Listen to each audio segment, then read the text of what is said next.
Snow, cold, heat, hurricanes, wildfires, flooding.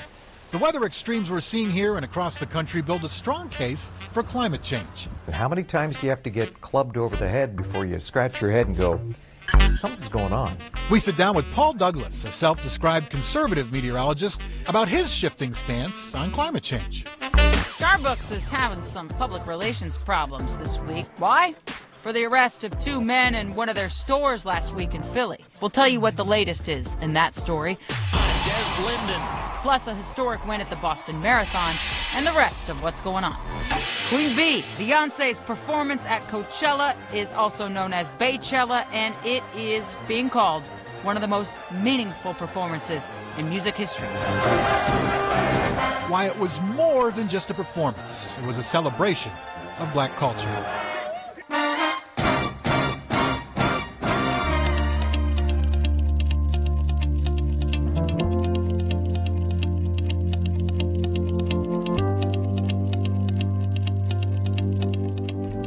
I don't want to offend any grandparents out there, but I do need to say this is not your grandma's weather. It's not your grandma's tornadoes, not her hurricanes, not her floods, and definitely not her April snowstorms. Yes, your grandma and grandpa had a little witty-bitty bit colder than we are right now, but we're in the age of mega weather events, according to plain old data. And after enough of this plain old data, one longtime Twin Cities meteorologist gave in to his doubts, acknowledging that we are responsible for worsening our weather. And this week, you will see him on national TV explaining why. For longtime meteorologist and WCCO radio host Paul Douglas, temperatures are tumbling in the backyard. The clouds of climate change took years to see. Were you cynical about climate change? Sure. Everybody starts or should start from a point of skepticism. Throughout the 80s, most of the 90s, I just didn't think there was enough evidence. Why? What was missing? I think, you know, it's funny. We are wired to experience weather. None of us are wired to experience climate. You don't look out your window and see climate.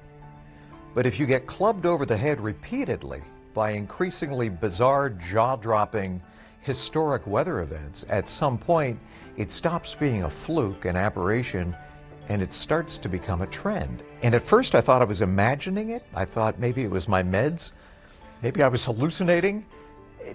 But these patterns kept reappearing, and I reached out to other meteorologists, and they were seeing the same things. Some of them not excited to be talking about it on the air, because you know, when you try to connect the dots and when you just whisper climate change, you're going to alienate maybe 30% of the audience who thinks it's a scam, a hoax, a liberal conspiracy. No, no, and no. Most people sense a change in the weather. On Wednesday's brand new Nova documentary on your local PBS station, Douglas will be one of many meteorologists to feature their experiences with climate change. Nova really is still the gold standard when it comes to science programming, science documentaries. They were intrigued with trying to present climate change with a different framing, kind of a different perspective. Rather than having climate scientists, they actually were intrigued with the idea of meteorologists seeing some of the apparent symptoms of climate volatility showing up on the weather map. Douglas, a conservative and a Christian, understands how his change of mind on climate change may appear to some, and to that, he has no apologies. I think it's a sign of maturity to be able to change your mind on something. I mean, we all live in our bubbles, and we sort of filter out news that maybe threatens our worldview, our political beliefs and aspirations. But this isn't about polar bears. This is about our kids and our grandkids and the legacy we're going to leave to them, because at some point, your kids are going to ask you, what did you know, when, and what did you do?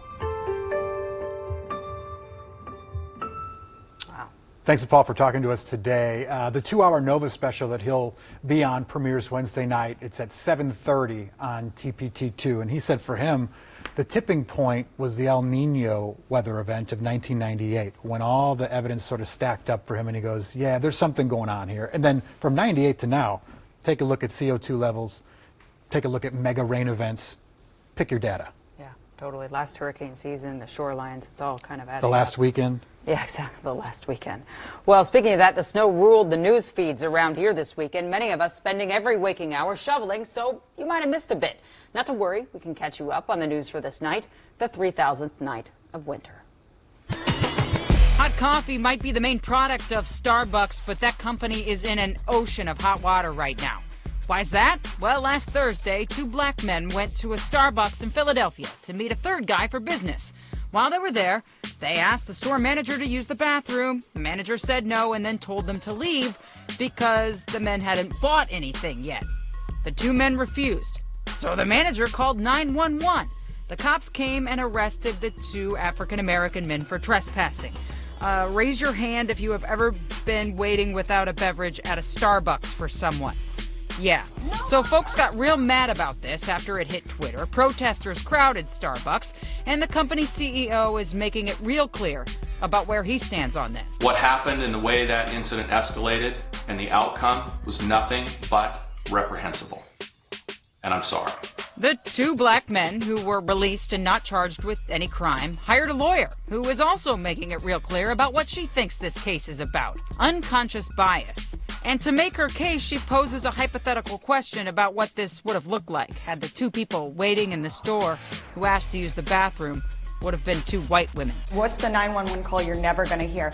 Hi, this is the Starbucks at 18th and Spruce. There are 2 white women sitting in here. One of them asked to use the bathroom and she didn't order a coffee. Come quick. A prison riot, the worst in 25 years, has left 7 inmates dead and 17 more hurt in South Carolina. A fight broke out last night in a dorm room and spread quickly. Inmates with homemade knives were fighting each other for 7 hours. So how did it happen? Prison workers say contraband cell phones made word of the fight spread quickly. So in the coming days, you'll likely hear a lot from prison officials in South Carolina about banning the signal of those cell phones to get in the prisons in the first place. The war of words between former FBI Director James Comey and President Trump just keeps going. Last night, Comey sat down for an interview with ABC and pulled no punches. I think he's morally unfit to be president. White lives matter! White lives matter! A person who sees moral equivalence in Charlottesville, who talks about and treats women like they're pieces of meat, that person's not fit to be president of the United States. Not to be outdone, the president, who fired Comey last year, has clapped back and called Comey a slimeball and the worst FBI director in history. The drama, of course, coming from Comey's book, which officially comes out tomorrow. Former First Lady Barbara Bush is no longer going to be treated for her health issues, which are congestive heart failure and a lung disease called COPD. She's at home with her family, and her granddaughter, Jenna, had this to say early this morning. For her, for everybody's prayers and thoughts, and just know the world is better because she's in it. Obviously, our best to former First Lady Bush. And I forgot to add in there the marathon winner, the first American woman to win in more than 30 years. Congrats to you, Desi. And for your thoughts on the Starbucks protest. Here you go.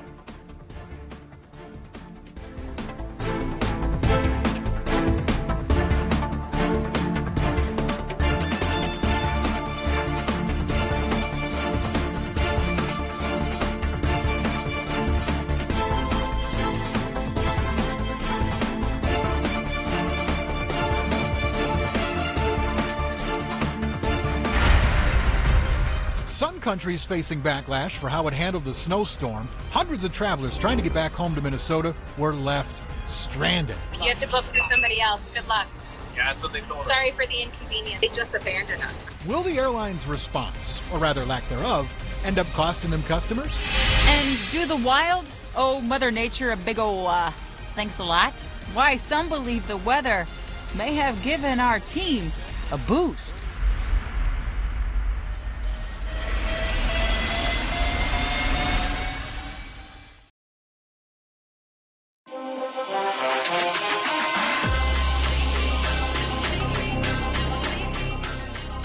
On Saturday night, Beyonce made history as the first black woman to headline Coachella. and fans say it was worth the wait. Beyonce faithful were quick to rename that massive concert series Baychella. It's really hard to argue with them, but beyond that, that performance was so much more. Here's Adrian Broaddus. Following her Coachella debut, Beyonce fans are drunk in love again. But this performance was about more than music. Queen B's opening song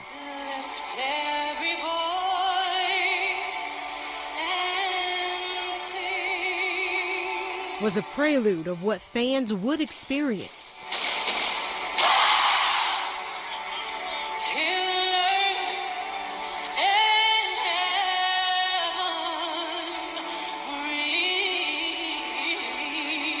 She wanted to let you know she was about to take you on a journey that was going to be entertaining, certainly, but was also going to come with a large, dose of history. That opening song, Lift Every Voice and Sing, is deeply rooted in Black history. First written as a poem by James Weldon Johnson, then later set to music. It's a staple hymn in Black churches and one of the most beloved songs of the civil rights movement of the 60s. And I don't think that was done by accident. Kelly Carter is the senior entertainment reporter with ESPN's The Undefeated. She says Beyonce is as bold as the lipstick she wears. And she did it on a stage as the first Black female headliner that is stridently white, or traditionally has definitely been a white audience. She opened with the Negro National Anthem and then led into Formation. What she wanted to do was represent a culture that doesn't necessarily get seen in a larger mainstream space, and she did it. And the Queen marches to the beat of her own drum. From the boots she wore to the yellow hoodie, paying homage to historically Black colleges and universities, despite her mother's warning against it. The HBCU marching band elements in Beyonce's show was so important. The football game is not the important event.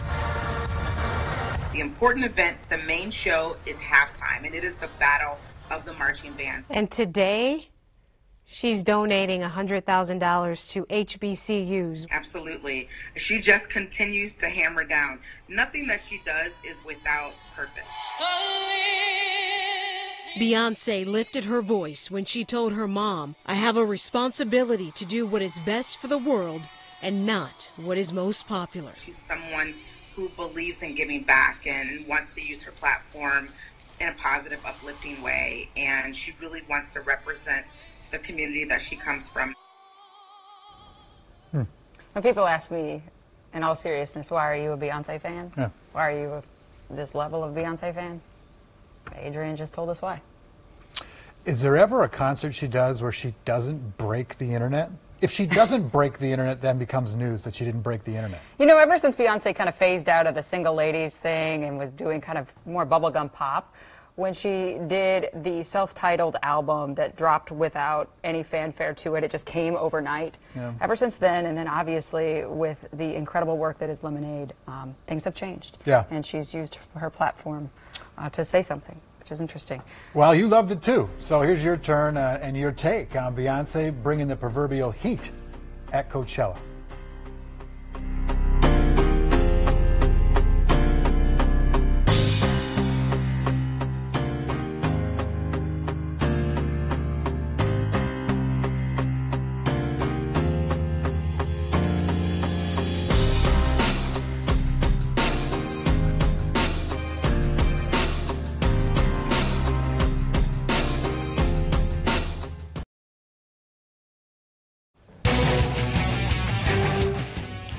Well, that didn't quite go as planned. The Rockets are now 1-up on the T-Wolves in the playoffs. The Wolves let a winnable Game 1 slip away, losing 104-101 last night. Player turned analyst Charles Barkley did not mince words when describing how Minnesota played. Well, let me just say this one thing about the Minnesota Timberwolves. They got to be one of the dumbest teams I've ever seen in my life. Sick burn check. But you see, this is actually a compliment in Barkley language. His big gripe is that the fact that the team continually failed to get the ball to Karl Anthony Towns, even when the 7-footer would pick and roll and suddenly be guarded by, say, a 6-footer like Chris Paul. Barkley says the Wolves never took advantage of those mismatches. So you see, by dumbest team, he actually means you could do it, T-Wolves. Game 2, Wednesday night in Houston. I totally agree that it's Barkley speak. I mean, let's just take it for it's coming out of the mouth of Charles Barkley. So brace yourselves. We're going to move on to our other champion hopefuls. The Wild finally showed Winnipeg what the team has. They won 6-2 last night, and we can thank Mother Nature for that because we haven't thanked her for anything in 6 months, so we might as well. Okay, Winnipeg had some issues getting here for Game 3 of the Stanley Cup playoffs. Their Saturday flight from Winnipeg was rerouted to Duluth because of the blizzard, and then they had to go back to Winnipeg later that night. Then they had to fly back to the Twin Cities yesterday. So that's a bit of jet lag. Maybe it left them tired, and so out of the zone for the game. So we want to say thank you, Mother Nature, and we're not going to say it again. Get out of here. But we salute you for what you did for us this weekend on the hockey game only. Winnipeg still leads the best-of-7 series, 2-1, Game 4, home ice at the X tomorrow. No blizzard scheduled. Bring your hockey game. They should have waited one more day. We would have had another snowstorm on Wednesday, and then we'll see if the jet lag really hurts them or not. Or those play outside. Yeah, well, the Jets weren't the only ones with travel woes. Hundreds of Minnesotans were left stranded after the Sun Country Airlines canceled several flights due to the weather. This story's everywhere. The Minnesota-based airline offered its very last flights of the season out of Los Cabos and Mazatlan over the weekend. Sun Country had to cancel those flights, and since they were the last flights, they couldn't send another plane to get those travelers. So they gave them a refund and told them that they'd have to get a flight with another carrier. That did not sit well with a lot of people who said that refund wasn't nearly enough to pay for a different ticket home. Other customers say they couldn't reach Sun Country agents on the phone, despite calling hundreds of times. Plus, like the biggest thing is that refund wasn't even going to cover their flight home, so they just feel stranded and left and not happy with Sun Country. Question is this: do you think it'll do anything to Sun Country's image? Will people will change the money they make? You know, it's a sensitive topic around here because Sun Country was the hometown airline. You know, and then after the sale, it's just become something very different. So I think we take this news really personally here to see them just kind of meh. Yeah, but should they pay for it, though, via customers if they leave people stranded like that? No, they don't have to. Should they? Yeah. Sure. Will they? No. Yeah, there you go. Well, before the break, here's your take on the Sun Country debacle.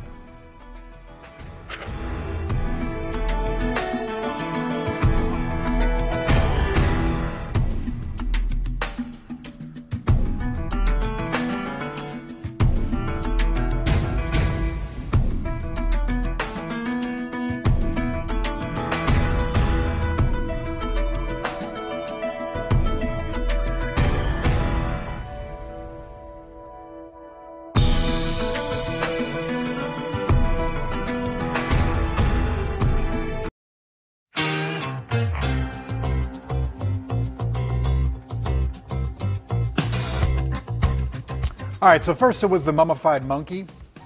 Now how about a stuffed jaguar? Jaguar? Sure, I think go with Jaguar. the first one. Stuffed. All right. Yes, it's true. A taxidermied big cat can now be yours. So you see, our friend Jim Crouch of Waverly is selling his stuffed and mounted Brazilian jaguar. He says he raised the jaguar, named Sabu, from a kitten to adulthood. Sabu was 18 years old when he died, and Crouch says he now lives in a small house and doesn't have room to keep the big cat on display. If you think this mixes with your decor, Sabu can be all yours for the hometown price of $26,000. Crouch told City Pages that he hopes the buyer will be able to display the Jaguar somewhere for others to appreciate. Well, I would think so if it's $26,000. I think maybe what's a little bit more unique than selling a stuffed jaguar is the fact that you raised it from cub to adulthood. Right, that you had a pet jaguar. Here. Right. Like, did your kids have sleepovers? Deadly. Right. It's cool. Deadly Jaguar's sleepover. He's cute. Oh my gosh, I wish I had one. But not the stuffed one. I'll pass on that, but it's cool. Not my thing. Love for your pet, no matter what type. Enjoy the shoveling, everyone. Chris is going to shovel his way out of this one. Jaguar owners unite.